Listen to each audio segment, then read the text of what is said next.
Hello! This is Hooked by Happenstance. I'm Kendra, and it is time for chapter 26 of Yarn Tales.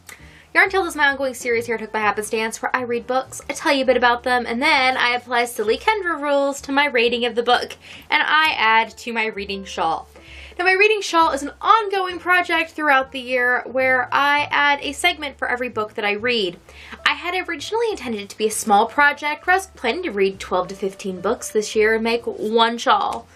Well, we're still talking about books that I read in March, and we're on to 2 shawls. Yeah, so there's going to be a lot coming up this year, but it should be good times. We are in the midst of talking about books that I read during Buzzwordathon. Buzzwordathon is a readathon that takes place, and you are supposed to read books that focus on the buzzword. Usually there's only one, but this time it was who, what, when, where, why, and how. Well, the last book we talked about was When the Uncertainty Principle Goes to 11, which I decided to DNF. So I decided that I should supplement a different book with the word when.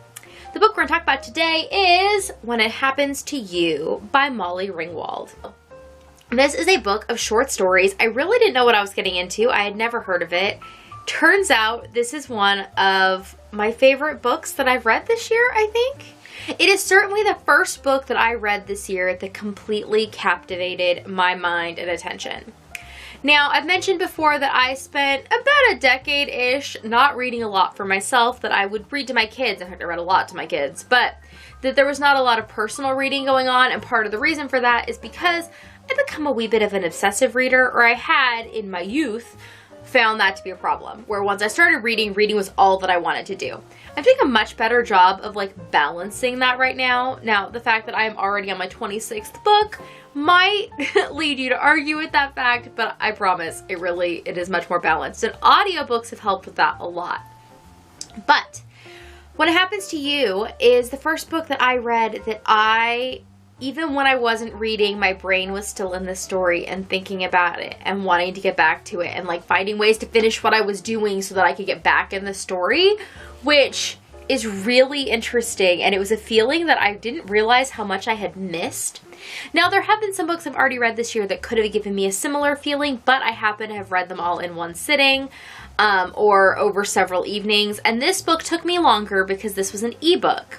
So I couldn't do anything but read when I was reading it, as opposed to with audiobooks where I can multitask and feel like I'm not just closing out the world to make this choice to absorb this book. So I read this book on ebook on my phone. I got it for free from my library through Libby, which is the app for Overdrive.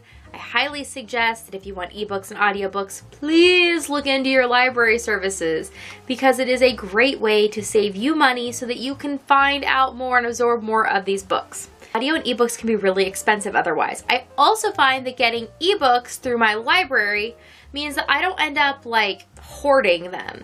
I know that lots of people just go, oh, we can pick it up for $1 here or there on Kindle, and they end up with a stash of books that they're realistically not going to read. And I feel the same way about stashing books that I feel about stashing yarn, that you should be using the things that you have. I'm fine having a supply, extra things. If you enjoy the acquisition of them, that is fine, but there should be a plan to consume that product at some point. And I think that it can be dangerous to just have all of those ebooks just kind of piling up, because since they don't take up physical space in the same way as physical books, it can be really tempting to have a lot of them and you just never use them. So I really like using ebooks through my library when I do read ebooks. This book is it's a number of short stories, and they all intertwine. The first story is about a couple with a young daughter. She's 5-ish, and it kind of deals with them and their relationship and the potential falling apart of that relationship. And then all of the other stories throughout the book, all of the characters tie back into these 3 people, the husband, wife, and their daughter. And I was a little curious at first because I really didn't know what I was getting into, even after reading the synopsis, as far as to how these were all going to be combined.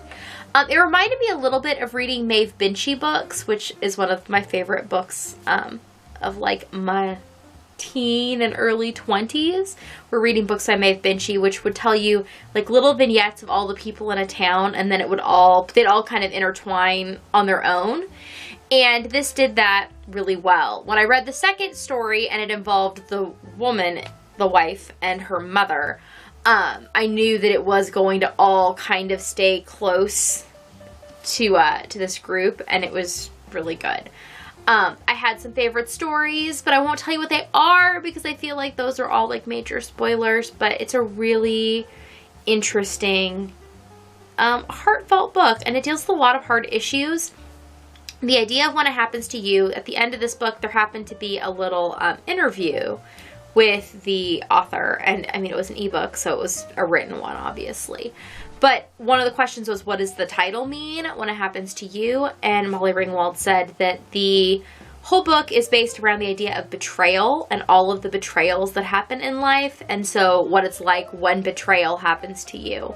And I thought that this book is, like, as soon as I saw that, I was like, yes, this is what this book is about. It's about all these little betrayals that happen in life. Yes, you might think of big betrayals like infidelity or that sort of thing, which is, I think, a common theme in, like, adults, like, just general adult literature.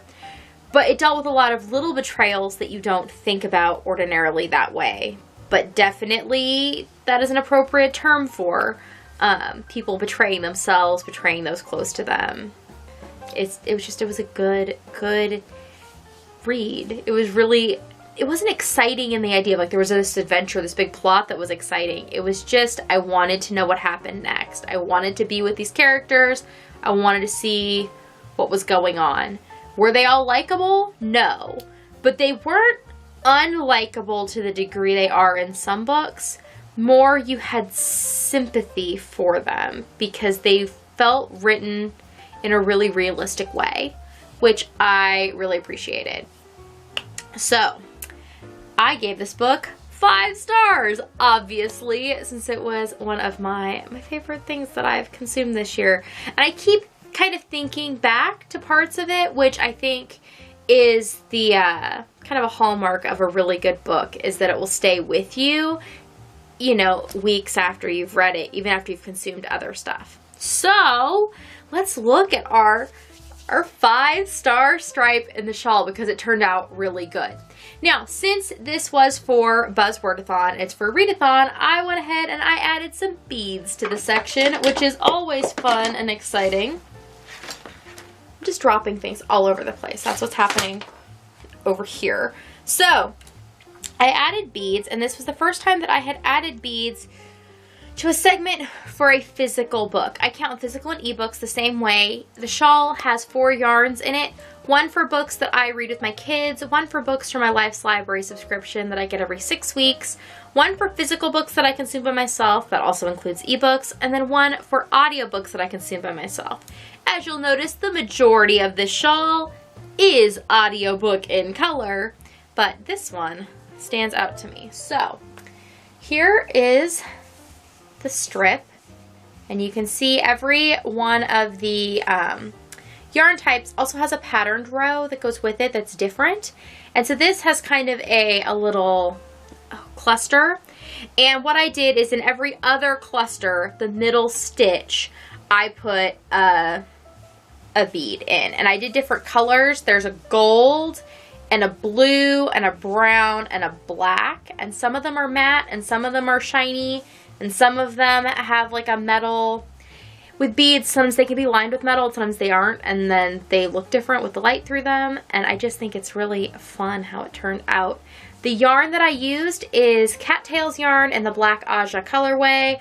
This is from her Wheel of Time collection. It's the same yarn that Heather Laws is using in her Chaotic Neutral pattern that Kat has kits and things for. So, I just really like this yarn. It has pops of all the different Aja colors in it, along with the blacks. And I thought that the different beads that I picked kind of offset that nicely. I'm enjoying how the blacks and grays of the Black Aja kind of pull out the main color that this turned out to be with all of the audiobooks was this Lolo Did It in the one-of-a-kind Blarney Castle color, which while it's blue, which was my overall intent for this shawl, it's got a lot of purples and grays in it, so I've made sure that all of the yarns that I picked, because I actually bought yarn specifically for this shawl as opposed to the last one where I took yarn I'd been gifted and kind of put it together. But I made sure that all of the blue tones had like a gray or a black wash to them because I really thought that would be a color that I would actually wear and that would be usable in my life. So I'm really happy with how things are coming along. I am really happy that I read this book, and I would not have read this book probably except for this readathon because I felt compelled to actually finish a book for each word. We'll see if I get there. But I wanted to make sure that I actually read a book with the word what, and I decided that I would, you know, put in the time and energy to read an ebook instead of just audiobooks because I couldn't find any audiobooks that had that word in it that I really was interested in. And this kind of, you know, short stories seemed quick and breezy. Didn't know it was going to become a little all-consuming, but that also meant that I consumed it fairly quickly because I was just really interested. So that is everything about this book. If you are interested in hearing about the rest of the things that I have read this year, you can check out the playlist here on the channel, which includes all of the chapters of Yarn Tales, as well as there's a playlist to last year's shawl, which used a slightly different construct. But if you'd like to hear about some of the things I read then, those are there. And subscribe down below if you don't want to miss out on the future chapters, because I don't post on like a regulated schedule. So the best way to make sure you don't miss out is to just subscribe, and then I pop into your feed when I post. I will see you all next time. Bye!